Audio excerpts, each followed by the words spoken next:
In this video, I'm going to share with you how you can ignore your current circumstances and hold your vision regardless of what is happening around you so that you can maintain the energetic frequency you need to be in to attract the things you want into your life and actually transform your life from the inside out. If you are someone that is looking to radically change your life in 2025, way before we've even got there, I also want to share a free gift. It is called 2025 The PreGame, a 5-part series where I share 5 fundamental, crucial shifts that you need to make in order to radically transform your life in 2025. Hello, I'm Kirsty Elizabeth. Welcome to my channel. If you are new here, I help people awaken their true self and unlock their hidden potential. So I wanted to talk about this today because I hear this question being asked all the time from my coaching clients. I see it all the time on comments across my videos on my YouTube channel. And it is, how do you ignore it? When everything is going wrong, when you're experiencing the exact opposite of what you want to experience, how can you ignore the 3D? How can you ignore reality? And we're not talking about bypassing here, and we're not talking about being irresponsible and, if you've got mountains of bills and debt piling up, we're not talking about ignoring it and pretending that it's not there and hoping that it goes away. That's not what this is about. This is about how can we stop getting sucked into the reality so that it actually takes over our whole way of thinking, our whole way of feeling, which then influences the choices we make, the decisions we make, how we show up, and then the actions we take, which ultimately create the results that we get. So how do we stop living from the outside in when we're experiencing everything that we don't want right now, or something particular in one area of your life that you don't want right now? So that's what I'm going to share in this video. I have 2 powerful concepts to share that will help you, just like they help me when I need to remind myself of what's real and what's really happening. Because let's face it, in order for our reality to change, everything we're relying on is invisible to us. So it's no wonder we get sucked into the 3D. It's no wonder we get sucked into what is happening around us and let our outside conditions and circumstances actually define how we think, feel, and show up, define who we think we are even. In fact, it can really affect our self-concept. In order for us to create something new, we have to use our imagination, right? Neville Goddard talks about this all the time. Albert Einstein, Walt Disney all said that the imagination is basically your tool of creation. It is the preview of what's about to come into your life. It's more important than intellect. They understood the importance of imagination because in order for you to change your life, to experience something different, to be someone different, you have to go in your imagination and create that first. And of course, the imagination isn't then being reflected on the outside just yet. We've got to hold that vision, hold that energy, become that version of us until we're finally seeing it on the outside, until we finally get to experience it. So we're relying on our imagination, which is invisible. We are relying on faith, trust, and surrender, which are invisible. And we are putting our faith into something that we're trusting it's going to happen for us, right? So we're believing in ourselves and we're believing and trusting in the universe or God or whatever it is, the higher power that you believe in. And that's also very challenging when we go about our day-to-day life is telling us the exact opposite.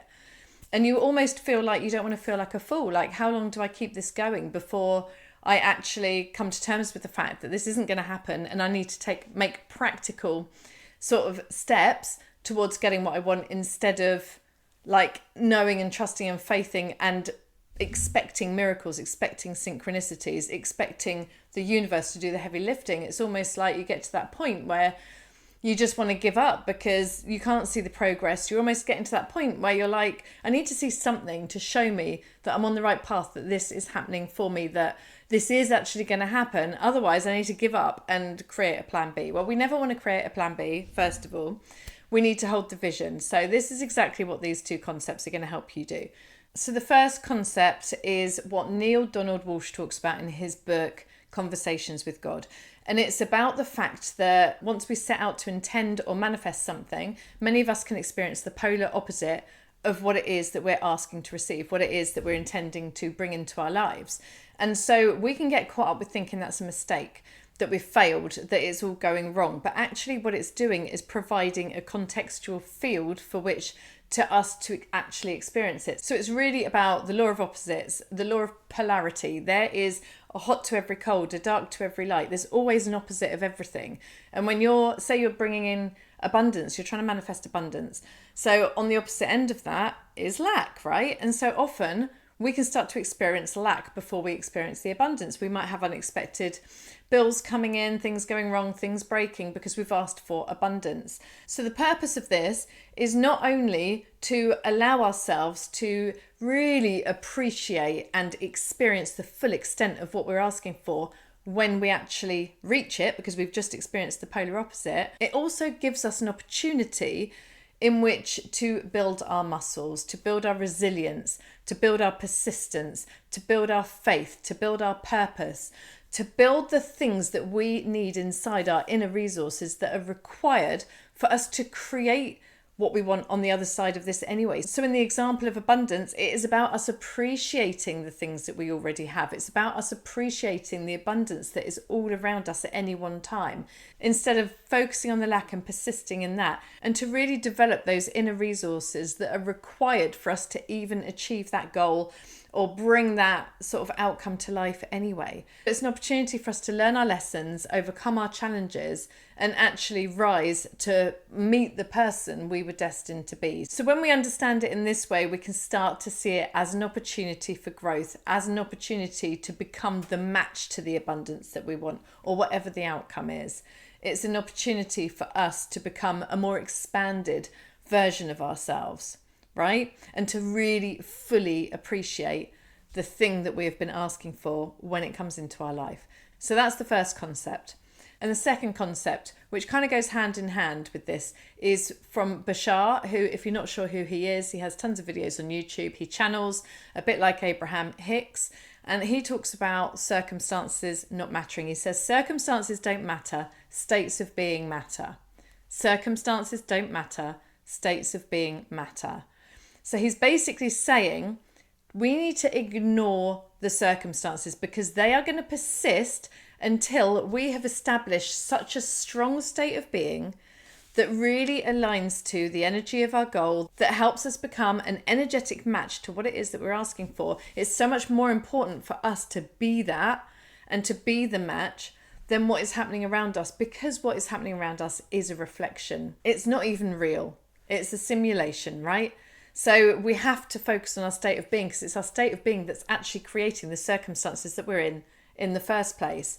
And the thing that I really love when he talks about this is he talks about the echo. The echo is basically you start doing the inner work. You start really focusing on your inner state, your state of being.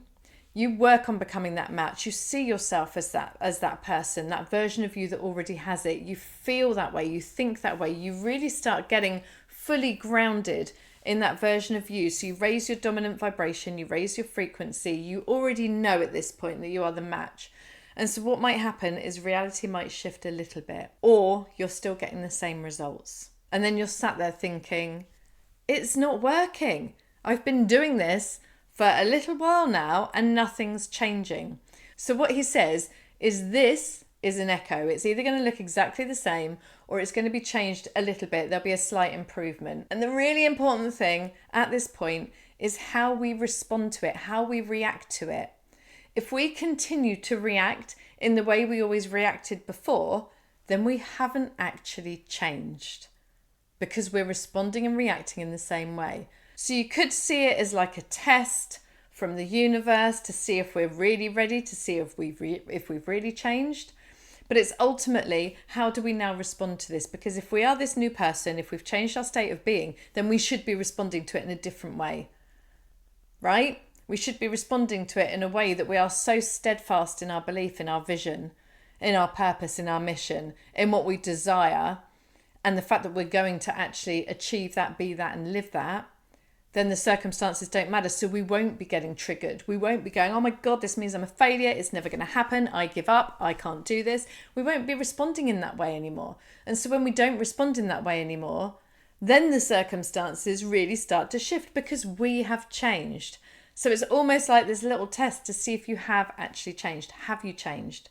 Or have you reverted back to your old self, back to your old state of being, your old consciousness, your old victim mentality, your old powerlessness, where you're almost giving up because nothing seems to be working for you? So I love that one. That's probably my favourite one because I can really get on board with that. And I love to remind myself of that when I'm going through something and it's maybe looking like I'm not going to achieve it, or it's things aren't working out for me, or it's not happening. Then I like to just come back to that. What's my state of being? This is just an echo. And how do I choose to react to it in this moment? And that is where your power lies. It's in the day-to-day moments. It's in the moment by moment. Every single moment you have an opportunity to be someone else. You only ever have now. And every single moment counts. So every single moment, if you can choose a different state of being, if you can choose to respond differently, your world will radically shift. I hope you've loved this video as much as I've loved sharing it with you. If you are someone that is looking to radically change your life in 2025, way before we've even got there, I also want to share a free gift that I have for you. I'm going to drop the link in the comments so that you can find it, and in the description. It is called 2025 The PreGame, and I invite you to participate in a 5-part series where I share 5 fundamental, crucial shifts that you need to make in order to radically transform your life in 2025. And I'll go through all of those with you, and it's completely free. You can sign up and get the videos emailed directly to your inbox. And the feedback I've had has been phenomenal so far. So I would love to give that to you as a gift. And in the meantime, I hope you have an amazing day, and I'll see you in the next video. Take care.